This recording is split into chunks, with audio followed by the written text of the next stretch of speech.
Hello everyone, how are you all doing? In today's video, we are going to talk about the iOS 14.6. So Apple released this update today, and in this video, I'm going to cover the iPhone 7 on this firmware. I have already covered the iPhone 10R, and I will cover a lot of devices in future. So if you are interested in these type of videos, consider hitting the subscribe button, and let's move on about should you update your iPhone 7 to this firmware or not. Well, first of all, talking about the performance of iPhone 7, the performance of iPhone 7 have been really damn good. I am really enjoying this device on this firmware. Well, in terms of features, there are not really any major features that you are going to get in this update. For example, on iOS 14.5 we have app transparency and a lot of new cool stuff. Yes, but we have this tracking, right? We all are aware about it. It was introduced in iOS 14.5.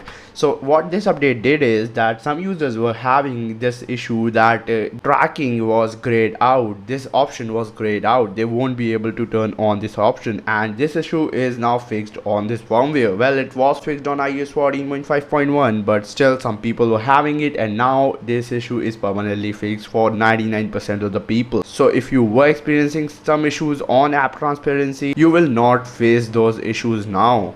Well, talking about stability, this update is really stable, and I did not really got any hang or any restart, any heating issues. I did not really got any new bugs, any major bugs or any major problems on this firmware. Note, I have been using my device on the RC for a while, so I have a better idea about how it feels after using this device on iOS 14.6. And for people who don't know what RC is basically the same version as you guys just got update. It is the same version, but the developers had access of this update for a long time. Okay, about the battery life, the battery drain issue on this device have not been fixed. As you can see, I am not getting good battery life from my iPhone 7. You can see 25% here, and I charged it at 2 p.m. It's 8 p.m. and this device is not really lasting me a long time. Like in 6 hours I did need to charge it up to 100%, and now I will charge it up to 100% again, as it is at 20% almost. So battery drain issue is not fixed on this update, but listen, don't make this the reason to not update to this firmware. This update brought in a lot of new security updates, and in general this update is really good and much better than previous versions. So do I recommend you guys installing this update on your iPhone 7? Well, the final verdict is that you should go ahead and install this update on your iPhone 7. iPhone 7 in terms of performance feels really damn good on this update, and obviously I know the battery drain issue really does piss a lot of people. It does, including me too.